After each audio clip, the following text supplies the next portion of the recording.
Ration വ്യാപാരികൾ മാധ്യമങ്ങളെ കാണുന്നു തത്സമയം. റേഷൻ കട ഉടമകൾക്ക് ശമ്പളം നൽകിക്കൊണ്ടിരിക്കുന്നത്, വേതനം നൽകിക്കൊണ്ടിരിക്കുന്നത് അത് അപര്യാപ്തമാണെന്ന് അന്നേ അഭിപ്രായം ഉണ്ടായിരുന്നു.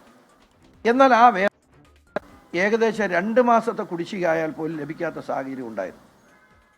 ഇത് നിരവധി നിവേദനങ്ങളിലൂടെയും നേരിലും ധനകാര്യമന്ത്രി, ഭക്ഷ്യ സിവിൽ സപ്ലൈസ് വകുപ്പ് മന്ത്രി, ബഹുമാനപ്പെട്ട മുഖ്യമന്ത്രി എന്നിവരുടെ എല്ലാ ശ്രദ്ധയിൽ ഞങ്ങൾ നേരത്തെ തന്നെ പെടുത്തിയിരുന്നു.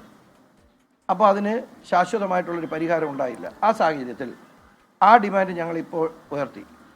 ഞങ്ങളുടെ വേതനം മാസം കഴിഞ്ഞാൽ അടുത്ത മാസം നിശ്ചിത സമയത്തിനകത്ത് നൽകണം. അത് 10-ാം തീയതി വരെ ശമ്പളവും പെൻഷനും കൊടുക്കാനുള്ളത് കൊണ്ട് ട്രഷറിക്ക് ചില നിയന്ത്രണങ്ങളുണ്ട്. അത് കഴിഞ്ഞാൽ ഞങ്ങൾക്ക് ആ വേതനം നൽകണം.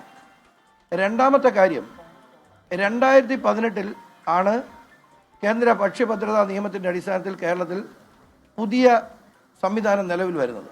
അന്നൊരു വേതന പാക്കേജ് കേരളത്തിൽ നടപ്പിലാക്കി 1ാം പിണറായി ഗവൺമെൻറ് കാലഘട്ടത്തിൽ. ആ വേതന പാക്കേജ് റേഷൻ കടകൾ നടത്തിക്കൊണ്ടുപോകുന്നതിന് അപര്യാപ്തമാണ് എന്ന് അന്ന് നിലവിലുണ്ടായിരുന്ന സംഘടനകൾ ശക്തമായി സർക്കാരിനോട് പറഞ്ഞിരുന്നു. കാരണം റേഷൻ കടയുടെ വാടക, കറണ്ട് ചാർജ്, റേഷൻ അരി സെയിൽസ് ഗേളിൻ്റെ വേതനം, ഇത് കഴിഞ്ഞാൽ ശതമാനം വേതനം പോലും കടയുടമയ്ക്ക് അല്ലെങ്കിൽ ലൈസൻസിക്ക് ലഭിക്കാത്ത സാഹചര്യമാണ്. മുഖ്യമന്ത്രി അന്ന് ആ ചർച്ചയിൽ പങ്കെടുത്ത് അദ്ദേഹം പറഞ്ഞു, നമ്മളൊരു പുതിയ നിലപാട് അംഗീകരിക്കുന്ന സാഹചര്യത്തിൽ ഇപ്പോൾ നിങ്ങളത് അംഗീകരിക്കണം. 6 മാസം കഴിഞ്ഞാൽ നമുക്കിത് പുനഃപരിശോധിക്കാം എന്ന് ബഹുമാനപ്പെട്ട മുഖ്യമന്ത്രി നിർദ്ദേശിക്കുകയും ബഹുമാനപ്പെട്ട മുഖ്യമന്ത്രിയുടെ അഭിപ്രായം അന്നുണ്ടായിരുന്ന സംഘടനാ നേതാക്കൾ അംഗീകരിക്കുകയും മുന്നോട്ട് പോവുകയും ചെയ്തു.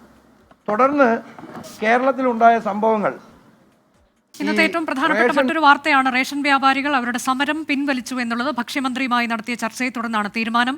അതിൽ വേതനവുമായി ബന്ധപ്പെട്ട കാര്യത്തിൽ 15-ാം തീയതിക്ക് മുൻപ് മുതൽ ശമ്പളം നൽകി തുടങ്ങും, വേതനം നൽകും എന്നുള്ള ഉറപ്പ് സർക്കാരിന്റെ ഭാഗത്തുനിന്നുണ്ടാകുന്നു. കൂടാതെ വേതന പാക്കേജിൽ തൽക്കാലത്തേക്ക് തീരുമാനമാകുന്നില്ല, അതിൽ പിന്നീട് ചർച്ചയിലൂടെ തീരുമാനം എന്നുള്ളതാണ്. റേഷൻ വ്യാപാരികൾ സമരം പിൻവലിച്ചതോടെ സാധാരണക്കാരായ ആളുകൾക്ക് അത് ആശ്വാസകരമാണ്. വ്യാപാരികൾ ഇപ്പോൾ മാധ്യമങ്ങളോട് സംസാരിക്കുകയായിരുന്നു.